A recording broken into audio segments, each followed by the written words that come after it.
Hello friends, welcome to my channel PCS with Chauhan. Guys, मेरा नाम है किरो चौहान और हम कर रहे हैं यहाँ पे भारतीय इतिहास की घटना चक्र। तो गाइज, यहाँ हमारा जो पार्ट चल रहा है वो है आपका मध्यकालीन भारतीय इतिहास यानी कि medieval Indian history. Chapter number 15 चल रहा था जो कि है अकबर। और पार्ट 1 करा है, उसमें हमने थोड़े से नोट्स करे हैं, मतलब नोट्स कंप्लीट किया है। उसके बाद हमने कुछ क्वेश्चन करे हैं। बाकी अभी जो ये पार्ट है उसमें हम सारे क्वेश्चन कंप्लीट कर लेंगे। तो गाइस, अगर आपको मेरी वीडियोस पसंद आती है तो वीडियो को लाइक कर दिया करिए एंड चैनल को सब्सक्राइब करिए अगर आपने अभी तक चैनल को सब्सक्राइब नहीं किया है। और बाकी सब्जेक्ट की भी घटना चक्र अगर आपको पढ़नी है तो चैनल की प्लेलिस्ट में जाके आप पढ़ सकते हैं, ठीक है। तो दोस्तों, कमेंट करके आप लोग जरूर बताइएगा कि अगर आपको कुछ भी मेरे वीडियो में अच्छा लगता है या कुछ कमी है, कुछ भी हो जो भी है, कमेंट करके ज़रूर आप लोग बताया करिए। अच्छी लगती है वीडियो तो कमेंट करके बताया करिए, कुछ कमी है तो वो भी बताया करिए, ठीक है गाइज। तो अगर आपने चैनल को सब्सक्राइब नहीं किया है तो चैनल को सब्सक्राइब कर लीजिए। हालांकि आजकल जो है थोड़े से सब्सक्राइबर तेजी से बढ़ रहे हैं मेरे, आप लोगों की वजह से। चलिए फिर हम लोग आगे बढ़ते हैं। तो दोस्तों, आप लोग जानते हैं डे 1 से मेरा उसूल है कि सबसे पहले हम बात करते हैं इंडेक्स की। देखिए, चैप्टर नंबर 1 से हम लोगों ने स्टार्ट कर रखा है। अभी हम जो पहुंच चुके हैं चैप्टर नंबर 15 यानी कि अकबर पे पहुंच चुके हैं। आगे के भी चैप्टर आप लोग देख सकते हैं कि हमें आगे क्या क्या पढ़ना है, क्योंकि पढ़ने से पहले सबसे ज़्यादा इंपॉर्टेंट होता है आपको पता होना चाहिए कि मुझे क्या क्या पढ़ना है और मैंने क्या क्या पढ़ लिया, ठीक है। तो जो नए स्टूडेंट हैं उनके लिए थोड़ा सा ईजी हो जाता है, जो स्टार्टिंग से पढ़ रहे हैं उनकी तो अलग बात है। चलिए अब स्टार्ट करते हैं अकबर। तो गाइस, क्वेश्चन नंबर 15 तक कर लिया था हमने। क्वेश्चन नंबर 16 अब हम यहाँ पे करेंगे। तो यहाँ लिखा है, निम्न तत्वों में से कौन तत्व ऐसा है जो अकबर को राष्ट्रीय सम्राट सिद्ध करने में सहायक नहीं है। ओके, तो इसमें लिखा है अकबर ने इस्लाम धर्म को त्याग दिया। गलत, ठीक है। देखिए, प्रशासनिक एकता और कानून की एक रूपता बिल्कुल सही है। अकबर द्वारा सांस्कृतिक एकता का प्रयत्न किया, बिल्कुल सही है। यहाँ पे अकबर की धार्मिक नीति, ये भी सही है। तो लिखा है, अकबर पहला मुस्लिम शासक था जिसने इस बात का अनुभव किया कि मुगल साम्राज्य की सुदृढ़ता, मतलब उसको स्ट्रांग बनाने के लिए आपको जो है भारत में बहुसंख्यक कौन है, हिंदू, तो हिंदू जनता का सहयोग प्राप्त करना बहुत ही आवश्यक है, ठीक है। तो उसने हिंदू मुस्लिम समुदाय को राष्ट्रीय एकता के सूत्र में बांधने का प्रयास किया है, ठीक है। आगे देखते हैं क्या लिखा है।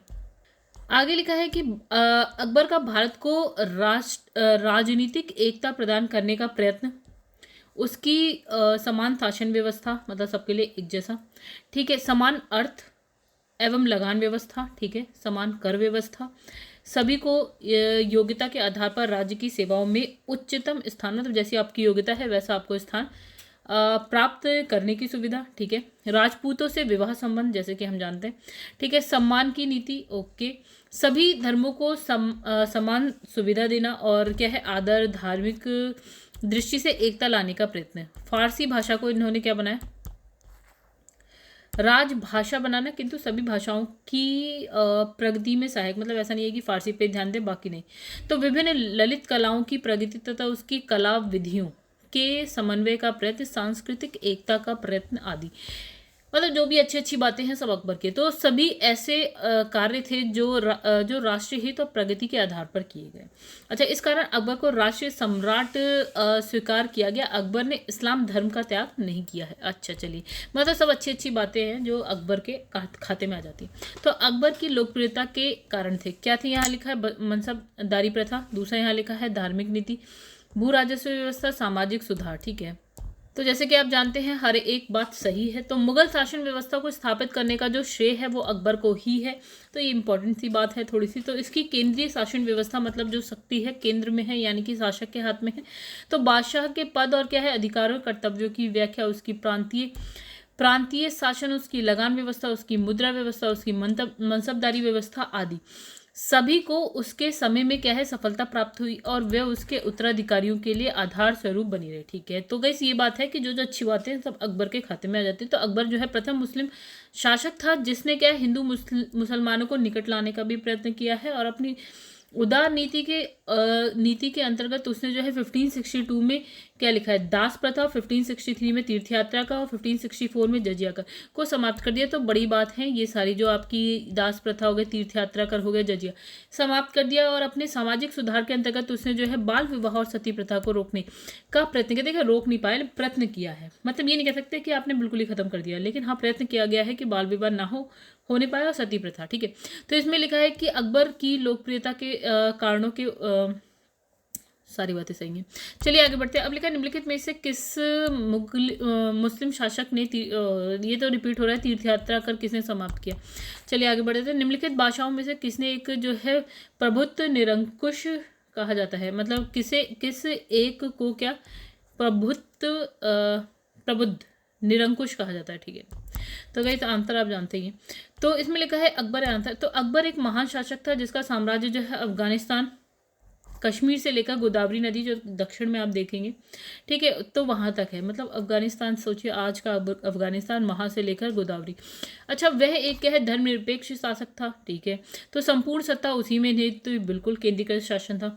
अच्छा, अतएव वह प्रसा के, अब फिर से समझिए, प्रसा एक देश, प्रसा के फेडरिक महान, इंग्लैंड की रानी एलिजाबेथ की तरह जो है प्रबुद्ध निरंकुश शासक कहा जाता था। उसके शासन काल में कानून की दृष्टि से सभी समान थे, मतलब ये नहीं है कि अमीरों के लिए अलग कानून, गरीबों के लिए अलग कानून, सबके लिए बराबर। अच्छा, निम्नलिखित में से किसने यह आज्ञा दी थी कि आदमी को एक ही स्त्री से विवाह करना चाहिए और तभी दूसरा विवाह कर सकता है जब उसकी जो पहली पत्नी जो क्या है बाध्य हो, ठीक है। तो ये भी अकबर ने ही बोला था ऐसा। अच्छा, तो अकबर ने कुछ सामाजिक परंपराओं, व्यक्तिगत मान्यताओं पर अंकुश अवश्य लगाया, परंतु उसने यह कार्य जो है सुधार की दृष्टि से किए। तो उदाहरण के लिए उसने आज्ञा दी, यही वाली आज्ञा जो अभी हमने पढ़ा, ठीक है। तो उसने जो है हिंदू विधवाओं को पुनर्विवाह करने का अधिकार दे दिया, और क्या लिखा है, बलपूर्वक स्त्रियों के सती होने पर, मतलब जो सती प्रथा है उसको रोक दी, और पुनर्विवाह के लिए आज्ञा दी, अधिकार दिया, मतलब स्त्रियों को कि वो पुनर्विवाह दोबारा से शादी कर सकती हैं। अच्छा, अकबर ने लड़कों और लड़कियों के विवाह की आयु निर्धारित करने का प्रयास किया। अच्छा, दूसरी बात लिखा है कि अकबर ने लड़कियों को अभिभावकों के दबाव से अलग स्वयं की इच्छा से विवाह करने की स्वतंत्रता दी। तो बताना है कौन सा सही है। तो गाइस यहाँ है आंसर 1 और 2 दोनों। देखिए यूपीपीसीएस प्री 2020 का क्वेश्चन देखिए, लिखा है कि बादशाह अकबर ने लड़कों के लिए कम से कम 16 वर्ष और लड़कियों के लिए जो है 14 वर्ष विवाह की आयु निर्धारित करी है, ठीक है, 16 और 14 वर्ष। तो ये हम जो है नोट्स में पढ़ के नहीं आए थे, ये कुछ नया है, इसे ऐड करिएगा अपने नोट्स में। तो इसने जो है लड़कियों को अभिभावकों के दबाव से अलग स्वयं की इच्छा से विवाह करने की स्वतंत्रता दी, यानी कि ये भी नई बात हो गई। ये सारी बातें नई हैं गाइस, हमने नोट्स में नहीं पढ़ी, इसलिए इसे नोट करिएगा। तो नेक्स्ट हम बात करेंगे अकबर का शासक जाना जाता है, ओके। लिखा है क्षेत्रों को जीतने के लिए, अपनी प्रशासनिक व्यवस्था के लिए, अपनी न्यायिक शासन के लिए, उसकी धार्मिक कट्टरता के लिए। तो धार्मिक कट्टरता तो बिल्कुल नहीं होगा इस, बाकी बातें सही हैं, धार्मिक कट्टरता नहीं है जो कि हम जानते हैं। तो अकबर अपनी जो है आपकी धार्मिक कट्टरता के लिए नहीं, अपितु धार्मिक उदारता और धार्मिक सहिष्णुता के लिए जो है मतलब जगत प्रसिद्ध है, मतलब जानते थे लोग उसे। तो उसके द्वारा प्रतिपादित सुलह कुल की नीति इसका सबल प्रमाण है। चलिए आगे बढ़ जाते हैं, बाकी सारी बातें सही हैं। अकबर के शासनकाल में पुनर्गठित केंद्रीय शासन तंत्र के अंतर्गत सैनिक विभाग का प्रमुख था। तो यहाँ हो गया आपका आंसर हो गया मीर बख्शी, ठीक है। तो अकबर के शासनकाल में पुनर्गठित मतलब दोबारा से गठित हुआ केंद्रीय शासन तंत्र के अंतर्गत क्या है, मीर बख्शी मुख्यतः सैन्य विभाग का प्रमुख था, किंतु उसे प्रधान सेनापति नहीं कहा जा सकता। इसका कार्य सैनिकों के वेतन और सैनिक संगठन से संबंधित था। वह मनसबदारों की सूची रखता था, उसे बादशाह अकबर के समक्ष प्रस्तुत करता था। सैनिकों की भर्ती, उनके शस्त्रों की व्यवस्था, सैनिकों का निरीक्षण आदि उसके कार्यों के अंतर्गत था, ठीक है, मीर बख्शी के, ठीक है। अकबरकालीन सैन्य व्यवस्था आधारित थी। तो मनसबदारी, जमींदारी, तो गाइस आपको पता है आंसर है ए, यानी कि मनसबदारी। देखिए लिखा है कि साम्राज्य के विस्तार एवं शांति सुव्यवस्था के लिए सुसंगठित सेना का होना, मतलब एक अच्छी संगठित सेना का होना आवश्यक है। तो इस दृष्टि से अकबर ने अपनी सैन्य व्यवस्था की अनेक त्रुटियों में सुधार किया, ठीक है। तो उसने 1573 में घोड़ों को दागने की प्रथा इंपॉर्टेंट पुनः स्टार्ट करी, ठीक है। तो उसने जो है सेना मतलब जिससे सेनापति अपने घोड़े ना बदल सके और एक घोड़े को 2 बार ना प्रस्तुत किया जा सके, ओके। इसके पश्चात 74-75 मतलब 1574-75 में क्या है, मनसबदारी व्यवस्था के आधार पर सैनिक संगठित किया। अच्छा, मनसब शब्द का जो अर्थ होता है वो होता है श्रेणी, या आप कह सकते हैं पद, और मनसबदार का अर्थ होता है अधिकारी, ठीक है। अच्छा, जिससे शाही सेना में एक पद या श्रेणी प्राप्त हो, मनसब। तो अकबर की मनसबदारी व्यवस्था क्या है, इम्पोर्टेंट, दशमलव प्रणाली पर आधारित थी, इम्पोर्टेंट। ओके, चलिए, तो मध्यकालीन भारत में मनसबदारी व्यवस्था क्यों लागू की गई थी? यहाँ लिखा है स्वच्छ प्रशासन सुनिश्चित करने के लिए। ठीक है। अकबर द्वारा दीवान का पूर्ण रूपेण दर्जा दिए जाने वाला प्रथम व्यक्ति था, दीवान। ठीक है, तो वो थे मुजफ्फर खां तुर्बती। तो गाइस ये दो है ना, ये बात हमने जो है पहले क्या बोलते हैं नोट्स में नहीं पढ़ी है शायद। चलिए देखिए, यहाँ लिखा है दीवान शब्द का दीवान शब्द क्या है, फारसी भाषा का है, और खलीफा उमर के काल में मुसलमानों ने इसे अपनाया। चलिए, तो वह इसका प्रयोग जो है खजाना विभाग के लिए करता था। अच्छा, हाँ पढ़ा था हमने। अकबर के शासनकाल के 90 वर्ष से लेकर 30वें वर्ष तक दीवान पद जो है, ओके सही, बिल्कुल हमने ये पढ़ा था गाइस। तो ये मतलब मेन किसके लिए था, खजाना विभाग के लिए था, दीवान आता है। ठीक है, तो ये दीवान जो है बदले गए हैं अकबर के टाइम में। 9वें वर्ष से लेकर 30वें वर्ष तक कौन कौन आया है, एक तो आ गए मुजफ्फर खां तुर्बती, दूसरा है राजा टोडरमल, तीसरा है ख्वाजा शाह मंसूर। ठीक है, तो इन्हीं के हाथों में जो है मतलब यही जो है दीवान के पद पर आते जाते रहे, ये 3 बंदे बस। ठीक है, तो मुजफ्फर खां सरकारी सोपान में दीवान के पद को स्थान दिलाने में सफल रहा। अच्छा, दीवान आर्थिक मामलों और राजस्व का सर्वोच्च अधिकारी, यहाँ पे भी लिखा है खजाना विभाग। चलिए आगे बढ़ जाते हैं। अकबर ने जिस मनसबदारी प्रणाली को लागू किया वे किस देश में प्रचलित प्रणाली से उधार ली गई थी? तो गाइस आंसर है यहाँ पे हमारे पास मंगोलिया। देखिए, मुगल मनसबदारी प्रणाली मध्य एशिया, मंगोलिया हमेशा मध्य एशिया से समझिए आप। ठीक है, और भैया वहाँ मंगोलिया का कौन, चंगेज खान। ठीक है, 3 एक साथ रखिए, मंगोलिया, मध्य एशिया, चंगेज खान। अच्छा, तो मध्य एशिया से ली गई थी। तो इस प्रकार का सैन्य विभाग चंगेज खान के नेतृत्व में मंगोल सेना में किया गया था। तो अकबर द्वारा प्रारंभ मनसबदारी प्रणाली यद्यपि काफ़ी हद तक नवीन थी, यद्यपि मूलतः जो है मंगोल सैन्य विभाजन पर आधारित थी, मतलब ली गई थी। अच्छा, अकबर के काल में हर 10 घुड़सवार सैनिकों के लिए मनसबदारों को 20 घोड़े का रखरखाव करना पड़ता था। ठीक है, एक बात कथन। अच्छा, घोड़ों को यात्रा में आराम देना होता था और युद्ध के समय उनको बदलना आवश्यक हो जाता था। चलिए देखिए, हमने इसके बारे में नहीं पढ़ा, व्याख्या पहले पढ़ते हैं फिर बात करेंगे। चलिए, यहाँ पे लिखा है कि अकबर के काल में हर 10 घुड़सवार सैनिक के लिए मनसबदारों को कितने, 20, मतलब घुड़सवार सैनिक का मतलब जो घोड़े चलाते थे, मतलब जो घोड़े पे बैठ के चलते थे, राइट।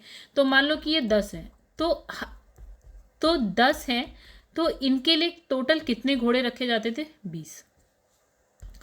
इसका मूल कारण ये था कि लंबी यात्रा के दौरान घोड़ों को आराम देना आवश्यक था। ठीक है, तो युद्ध में उन्हें बदलने की आवश्यकता भी पड़ती थी। इस प्रकार का कथन और कारण दोनों सही है, और कारण कथन की सही व्याख्या भी करता है। मतलब ये हो गया कि अगर एक बंदा है, ठीक है, एक घोड़े पे बैठा, वो घोड़ा थक गया तो वो दूसरे पे बैठ गया। ठीक है, यानी कि हर एक के पास 2, मान लो 2 घोड़े। जब्ती प्रणाली किसकी उपज थी? तो आंसर है अकबर। ठीक है, अकबर के शासनकाल में भू राजस्व वसूली के लिए जब्ती प्रणाली का प्रचलन हुआ। जो भूमि सर्वेक्षण, तो देखिएगा इसे ये समझिएगा, भूमि सर्वेक्षण भू राजस्व निर्धारण के लिए दस्तूर उल अमल और जब्ती खसरे की तैयारी पर आधारित थी। साम्राज्य के अधिकतर भूभाग में यही प्रणाली प्रचलित थी। तो ये जो जब्ती प्रणाली है, एक बात इसकी ये भी है, भू सर्वेक्षण भू राजस्व निर्धारण के लिए थी, राइट। और इसने कहा कि जो अकबर का जो साम्राज्य था उसके मैक्सिमम पार्ट पर ना यही थी, यही प्रणाली थी, यानी कि जब्ती। अच्छा, टोडरमल ने जिस क्षेत्र में ख्याति अर्जित की थी, क्या थी वो था गाइस, वो भी राजस्व से रिलेटेड था, पैसों से रिलेटेड था, रेवेन्यू से रिलेटेड, यानी भू राजस्व के क्षेत्र में। चलिए आगे बढ़ जाते हैं थोड़ा सा। अच्छा, टोडरमल ने भू राजस्व के क्षेत्र में ख्याति अर्जित करी। एक बात ये इसलिए भी इंपॉर्टेंट है टोडरमल का नाम। अच्छा, अकबर ने अपने शासनकाल के 24वें वर्ष में यानी कि 1580 में क्या है, आईने दहशाला यानी कि टोडरमल बंदोबस्त, मतलब टोडरमल की थी इसलिए इनके नाम पे, तो नामक नई कर प्रणाली यानी कि टैक्स सिस्टम हो गई है। कर प्रणाली को शुरू करके जो है मुगल कानूनी व्यवस्था को स्थायी स्वरूप प्रदान किया। तो ये इंपॉर्टेंट है। ठीक है, तो इस प्रणाली का वास्तविक प्रणेता कौन है? टोडरमल था। तो इसी कारण इसे जो है टोडरमल बंदोबस्त भी कहा जाता है, ठीक है। तो उस समय टोडरमल वित्त मंत्री था, ये भी इंपॉर्टेंट है। अच्छा, उसका मुख्य सहायक कौन था? ख्वाजा शाह मंसूर था, ये कोई नहीं पूछा। तो इस प्रणाली के अंतर्गत अलग अलग फसलों के पिछले 10 वर्ष के जो उत्पादन है और उस वक्त जो प्रचलित मूल्य है उसका औसत निकाला, और उस हिसाब से मतलब औसत निकालने के बाद जो अभी भू राजस्व वसूला जा रहा है या जो पैसा लिया जा रहा है वो 1/3 था। 10 वर्ष का एवरेज निकाल के कि 10 वर्ष में क्या उत्पादन हुआ, उसका क्या मूल्य था, उसका एवरेज निकालो, और अभी जो ले रहे हैं 1/3 ले रहे हैं, 1/3 भाग ले रहे हैं। अच्छा, तो इसमें से किस कर व्यवस्था को बंदोबस्त व्यवस्था के नाम से भी जाना जाता है? तो दहशाला।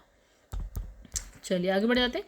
तो इसमें लिखा है टोडरमल संबंधित थे, तो यहाँ लिखा है कानून से, साहित्य से, मुगल सुधार से, और ये तो मुगल क्या है, मालगुजारी सुधार से, ठीक है। तो अकबर द्वारा भू राजस्व व्यवस्था के पुनर्निर्धारण हेतु 1570-71 में क्या लिखा है, मुजफ्फर खां तुर्बती और राजा टोडरमल को अर्थ मंत्री के पद पर नियुक्त किया गया।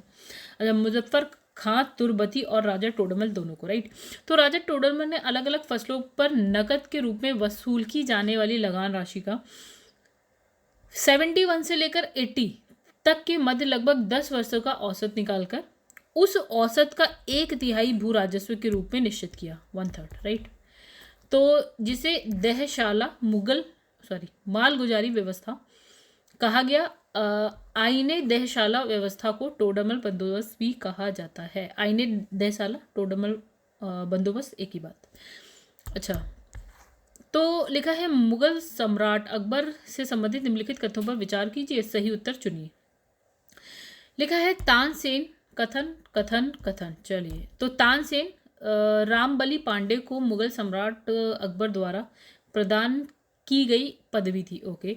तो मतलब तानसेन जो है, रामबली पांडे नाम था, इनको पदवी दी गई तानसेन की, मुगल सम्राट, ये कह रहा है कथन, ठीक है। दूसरा कथन कहता है कि अकबर का विवाह राजा मान सिंह की बहन के साथ हुआ।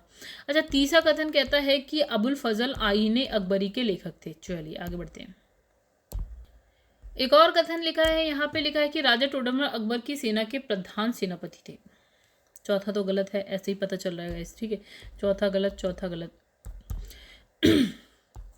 चलिए, लिखा है तानसेन, कहाँ क्वेश्चन आया हुआ, ये आया है छत्तीसगढ़ पीसीएस में। चलिए, तानसेन का मूल नाम क्या था? राम तनु पांडे था, ठीक है। तो उन्हें तानसेन नाम या उपाधि ग्वालियर रीवा के राजा ने दी थी, ना कि अकबर ने दी थी। तो पहला वाला हो गया गलत, तो फर्स्ट भी हो गया गाइस गलत, ठीक है। फोर्थ तो गलत है ही और फर्स्ट भी गलत हो गया, आंसर हमें पता चल चुका है।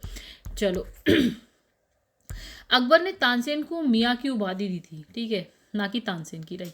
तो इसमें लिखा है राजा मानसिंह की बहन मानबाई, राजा मानसिंह की बहन मानबाई यानी कि शाह बेगम का विवाह सलीम यानी कि जहांगीर से हुआ था, ना कि अकबर से। तो ये बात भी गलत हो गई। तो आईने अकबरी के लेकर अबुल फजल थे, राजा टोडरमल दीवान थे, ना कि दीवान थे मतलब कि वित्त मंत्री थे, ना कि सेनापति। ओके, चलिए आगे बढ़ते हैं। अब लिखा है भू राजस्व प्रशासन के क्षेत्र में शेर शाह और अकबर के मध्य निम्नलिखित में से कौन नए रंतर की कड़ी थी? ओके गाइस, ये मुझे समझ नहीं आया क्या लिखा है, ठीक है। तो इसमें लिखा है टोडरमल, ठीक है। तो ये आप थोड़ा चलिए देखते हैं, समझते हैं।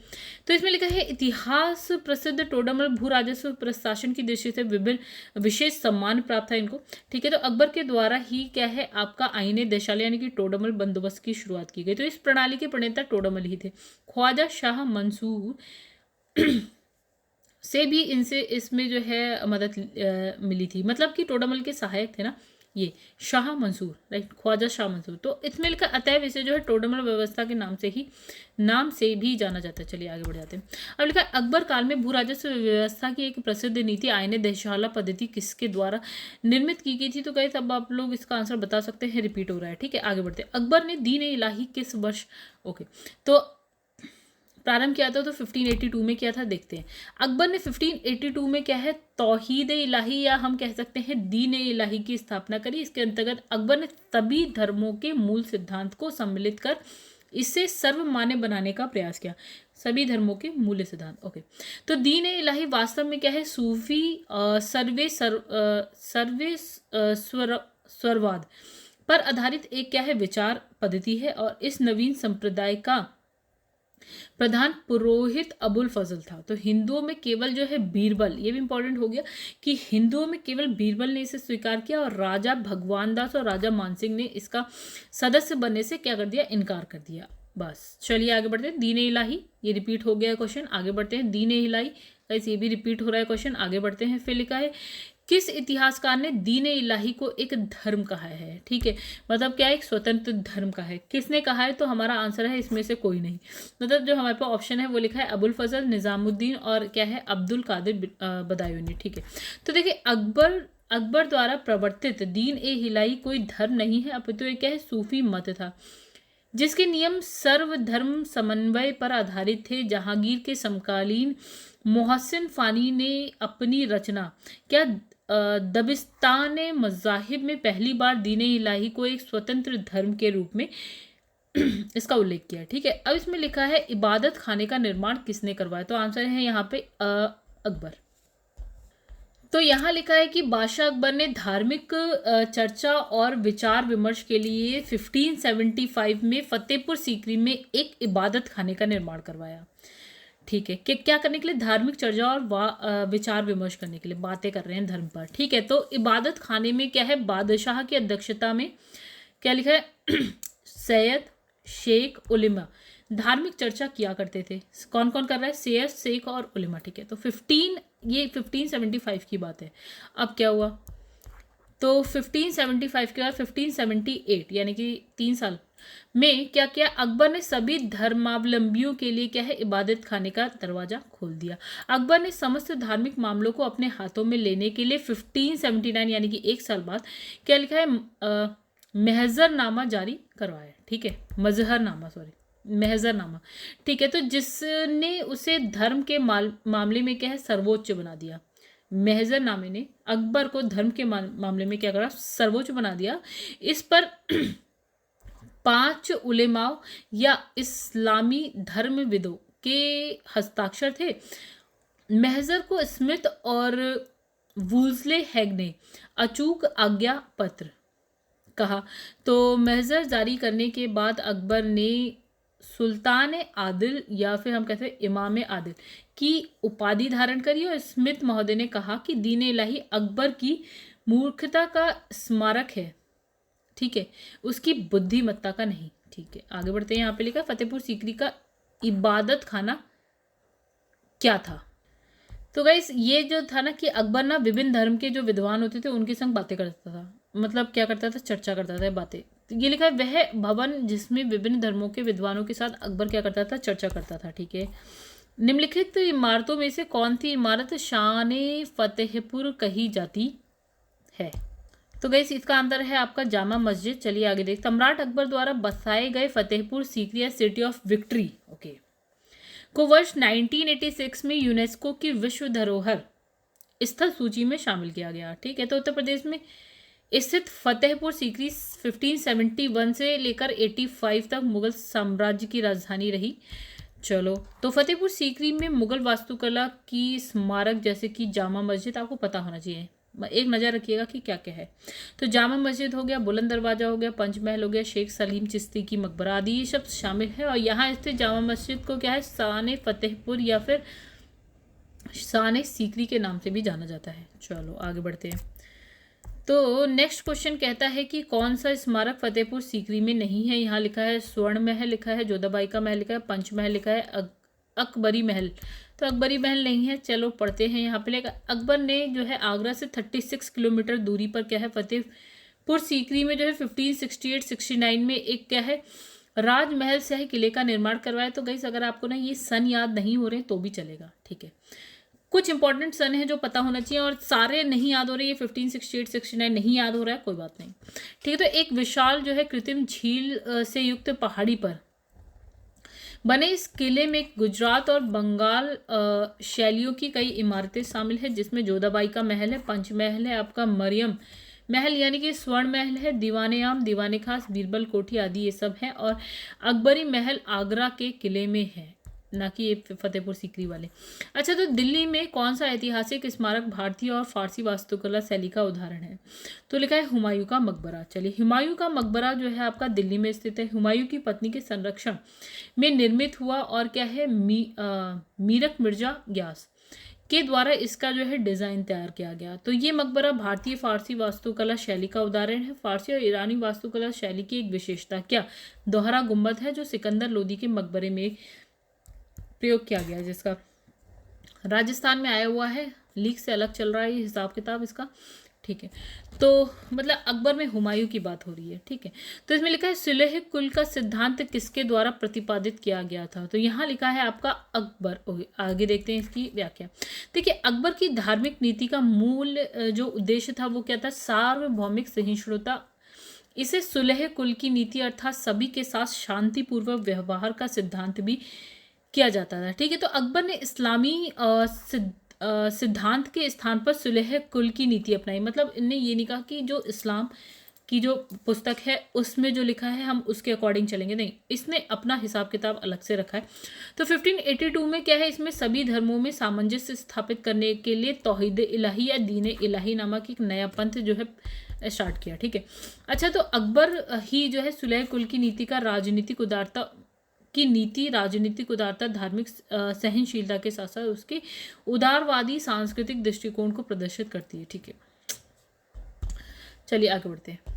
लिखा है कि अकबर द्वारा अपनाई गई सुलह को सार्वभौमिक शांति और भाईचारे की अवधारणा निम्नलिखित में से किस पर आधारित है? तो राजनीतिक उदारता, धार्मिक सहनशीलता, उदारवादी सांस्कृतिक दृष्टिकोण या उपरोक्त सभी। तो गाइस इसका जो आंसर है ना वो है डी, यानी कि हर बात के लिए है ये, ठीक है। तो इसमें लिखा है किस मुगल शासक के विरुद्ध जौनपुर से फतवा जारी किया गया था? तो ये नई बात हो गई। तो अकबर के विरुद्ध हुआ था फतवा जारी। तो 1580 में क्या होता है, जौनपुर के एक धर्मगुरु यानी कि एक काजी हो गए मुल्ला मोहम्मद यजदी ने सभी मुसलमानों को अकबर के विरुद्ध जो है विद्रोह करने के लिए फतवा जारी किया। ओके, ये नई बात थी, हमें नहीं पता थी, मतलब नोट्स में हमने नहीं पढ़ी, यहाँ पता चल गई। तो अपने नोट में इसे ऐड करिए। अब यहाँ कथन लिखा है अकबर ने 1606 में फतेहपुर सीकरी में बुलंद दरवाजा बनाया। और दूसरा लिखा है यानी कि कारण लिखा है वह यह निर्माण अकबर ने अपने पुत्र जहांगीर के जन्म की खुशी में बनवाया। ओके, तो गाइस कहानी कुछ ऐसी है कि कथन तो सही बात है, लेकिन जो ये जो कारण है ना वो गलत बात है, मतलब ए सही आर गलत। तो 3 आंसर हो गए। देखिए, अकबर ने जो है सीकरी का निर्माण 1568-69 में आरंभ करा था तथा बाद में गुजरात विजय के पश्चात इस नगरी को फतेहपुर सीकरी कहा गया, राइट। पहले सीकरी और बाद में क्या होता है अकबर की गुजरात विजय, उसके बाद इसका नाम हो गया आपका फतेहपुर सीकरी। अच्छा, एक वर्ग इतिहासकारों का एक वर्ग है, उनका मत थोड़ा सा अलग है। उन्होंने कहा भैया गुजरात विजय के उपलक्ष्य में मतलब एक वर्ग के इतिहासकारों का मत है कि गुजरात विजय के उपलक्ष्य में क्या होता है, सम्राट अकबर ने जो है सीकरी के बुलंद दरवाजे का निर्माण विजय स्तंभ के रूप में कराया। चलिए आगे बढ़ते हैं। लिखा निम्नलिखित में से किसका निर्माण अकबर ने करवाया था? तो फिर वही बात हो गई बुलंद दरवाजे का। आगे बढ़ते हैं। निम्नलिखित में से किस मुगल सम्राट ने शिक्षा संबंधी सुधार किए थे? तो आंसर यहाँ पे आ गया अकबर। तो देखिए, मुगल साम्राज्य के अंतर्गत सामाजिक सांस्कृतिक गतिविधियों के विकास के साथ साथ शिक्षा संबंधी विषयों पर भी ध्यान दिया गया। शिक्षा संबंधी महत्वपूर्ण सुधार जो है मुगल शासक अकबर द्वारा किए गए। तो अकबर के शासनकाल में शिक्षा के कुछ महत्वपूर्ण केंद्र अजमेर, दिल्ली, सियालकोट, मुल्तान, इलाहाबाद, मुर्शिदाबाद आदि ये सब थे। तो इसमें छात्रों को जो है मुफ्त शिक्षा दी जाती थी। फारसी को राजभाषा का दर्जा प्रदान किया गया, ठीक है। तो यहाँ पे लिखा है निज़ामी शिक्षा पद्धति तत्कालीन समय में ख्यात शिक्षा प्रणाली थी। यद्यपि शिक्षा में महत्वपूर्ण सुधार करने वाला मुगल शासक अकबर स्वयं क्या था, निरक्षर, मतलब ना पढ़ा लिखा नहीं था वो खुद, ठीक है। तो अकबर द्वारा बनाई गई श्रेष्ठतम इमारतें पाई जाती हैं। तो इसमें लिखा है फतेहपुर सीकरी में पाई जाती हैं। आगरा से 36 किलोमीटर दूर फतेहपुर सीकरी। तो अकबर द्वारा बनाई गई श्रेष्ठतम इमारतें जो है फतेहपुर सीकरी में स्थित है। और यहाँ स्थित प्रमुख इमारतें फिर से बात कर लेते हैं। तो दीवाने आम, दीवाने खास, कोषागार, ज्योतिषी की बैठक, पंचमहल, खास महल, ओके, तुर्की सुल्तान की कोठी, जोधाबाई का महल, हवा महल, मरियम की कोठी, बीरबल की कोठी, ये सब। तो तुर्की सुल्तान का महल इतना सुंदर है, कहानी कुछ ऐसी है कि ये इतना सुंदर है कि पर्सी ब्राउन ने उसे स्थापत्य कला का मोती कहा। तो ये भी इंपॉर्टेंट बात हो गई। अच्छा, तो अकबर द्वारा बनाई गई कौन सी इमारत का नाम बौद्ध विहार की तरह है? तो आंसर है हमारा पंचमहल। ओके, लिखा है कि अकबर ने अपनी नवीन राजधानी फतेहपुर सीकरी में अनेक भवन बनवाए हैं। पंचमहल जो है पिरामिड के आकार का 5 महलों का भवन है। भारतीय बौद्ध विहारों के अनुरूप था ये, जो अब तक भारत के कुछ भागों में विद्वान है। ऊपर की और छोटी होने वाली 5 मंजिलों वाला ये आयताकार भवन जो है नालंदा आदि में बने हुए बहुमंजिला बौद्ध विहार से ली गई प्रेरणा का आधार है। मतलब कुछ इस तरह से जा रहा है, ठीक है। अब इसमें लिखा है फतेहपुर सीकरी में बादशाह अकबर ने निर्मित कराया था। तो आंसर आपको पता है, जहांगीर महल स्थित है। तो आंसर है आपका आगरा। चलिए पढ़ते हैं। तो आगरा किला अकबरी शैली का सर्वप्रथम उदाहरण है। ये अकबर महान द्वारा निर्मित क्या है, सुप्रसिद्ध किला है। ओके, किसने निर्मित कराया, अकबर। तो इसका निर्माण अकबर के प्रधान कारीगर यानी कि कासिम खां की देखरेख में हुआ। कोई नहीं पूछ रहा। किले के अंदर अकबर ने लाल पत्थरों से 500 से अधिक भवनों का निर्माण करवाया है। जहांगीर महल आगरा किले में स्थित है। ये पूछ रहे हैं कहाँ पे, आगरा किले। इसका निर्माण अकबर ने अपने पुत्र और उत्तराधिकारी सलीम यानी कि जहांगीर के रहने के लिए करवाया था, ठीक है।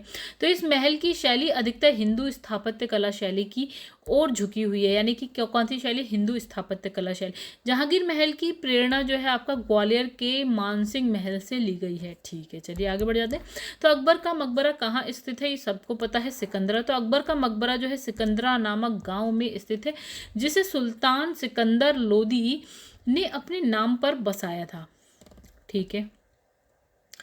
किसे बताया था अपने नाम पर, सिकंदरा को। मतलब जो गांव है ना सिकंदरा, सिकंदरा किसके नाम पे, सुल्तान सिकंदर लोदी, लोदी वंश में जो हमने पढ़ा था दिल्ली सल्तनत में, ठीक है। तो अकबर ने इसका नाम क्या रखा, बहिस्ताबाद रखा था, ठीक है। तो ये आगरा से 5 मील की दूरी पर दिल्ली जाने वाली सड़क पर स्थित था। इसके निर्माण की योजना अकबर ने बनाई थी, किंतु निर्माण जो है जहांगीर ने 1613 में करवाया था। तो इस मकबरे में 5 मंजिलें, ठीक है। तो इसकी प्रत्येक ऊपर की मंजिल जो है नीचे की मंजिल से आकार में छोटी है। और इस मकबरे की विशेषता इसका गुंबद विहीन होना। मतलब गुंबद ना लास्ट में जैसे ये बना है, ठीक है, मान लीजिए ये, तो ये होता था गुंबद, ठीक है। तो इसमें गुंबद नहीं है, ठीक है। मतलब कुछ इस तरह से एक मंजिल, फिर दूसरी मंजिल उससे छोटी, फिर उससे छोटी, फिर उससे छोटी, फिर ऐसे करके, ठीक है। चलो आगे बढ़ जाते हैं। तो यहाँ पे लिखा निम्नलिखित में से किस किले का निर्माण अकबर के राज्यकाल में नहीं करवाया गया था। तो दिल्ली का लाल किला, ओके। तो क्या कर, आगरा का किला था, लाहौर का किला, इलाहाबाद का, ये अकबर के टाइम का है।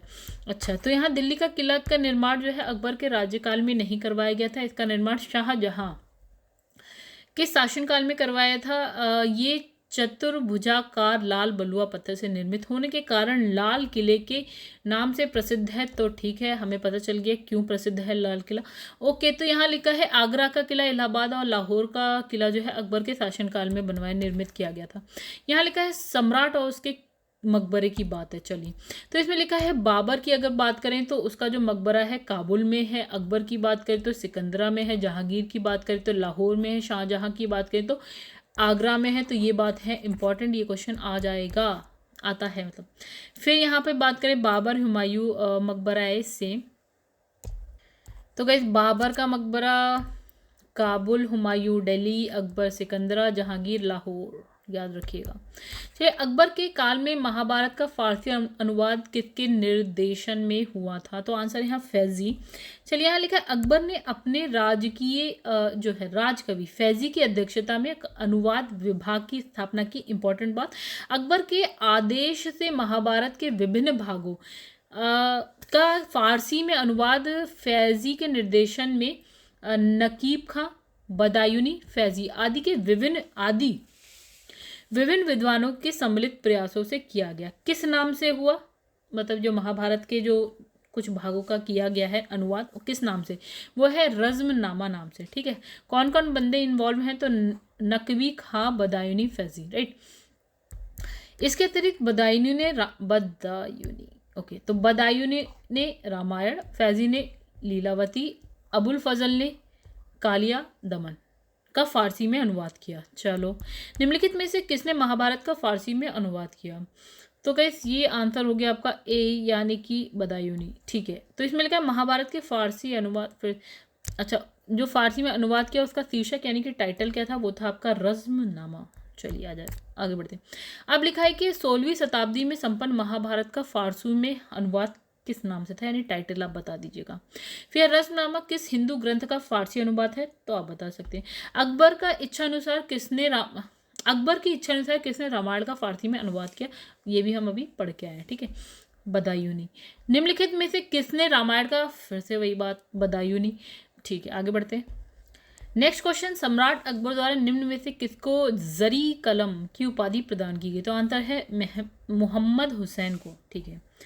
तो देखिए यहाँ लिखा है कि अकबर के दरबार के प्रसिद्ध ग्रंथकर्ताओं जिनकी एक सूची आईने अकबरी में मिलती है में सबसे प्रमुख कश्मीर का मोहम्मद हुसैन था, जिसे अकबर ने जरी कलम की उपाधि प्रदान की। तो थोड़ा सा इंपॉर्टेंट है जरी कलम, मोहम्मद हुसैन, ठीक है। जैन साधु जो अकबर के दरबार में कुछ वर्षों रहे, जिसे जगत गुरु की उपाधि से सम्मानित किया गया, तो उनका नाम था गाइस हरि विजय सूरी। इंपॉर्टेंट है, हरि विजय सूरी को क्या उपाधि, जगत गुरु की, राइट, इंपॉर्टेंट है, ठीक है। हरि विजय सूरी ही वह जैन साधु था जो अकबर के दरबार में कुछ वर्ष तक रहा और जिसे जगत गुरु की उपाधि से सम्मानित किया गया। 1582 में अकबर ने उक्त जैनाचार्यों को जैन सिद्धांत को समझने की इच्छा से आहूत किया था, बुलाया था, ठीक है। तो इनकी विद्वता एवं चिंतन तथा विनम्रता से प्रभावित होकर अकबर ने कुछ दिनों के लिए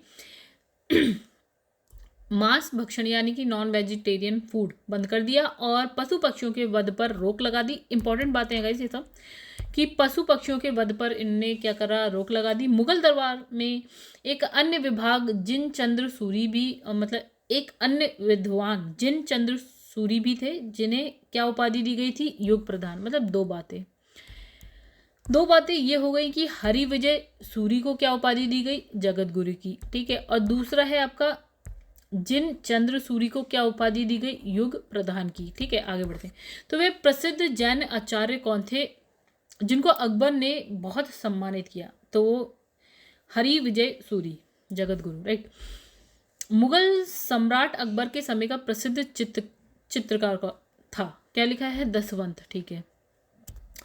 लिखा है अकबर कालीन चित्रकारों के नाम अबुल फजल ने अपनी आईने अकबरी में गिनाए हैं, ठीक है। तो गाइज कोई नहीं पूछ रहा इतना, राजस्थान का है तो थोड़ा अगर आप वहाँ के हैं तो ठीक है, टेंशन लीजिएगा, नहीं तो कोई बात नहीं। यहाँ लिखा है दसवंत है, बसावन है, केशवलाल, मुकुंद, मिस्किन, जगन, महेश, ओ गॉड कोई नहीं पूछेगा, इस टेंशन मत लीजिएगा। तो इसमें लिखा है खेमकरण, तारा, सांबल, हरिवंश, ठीक है। दसवंत जो एक कहार का बेटा था के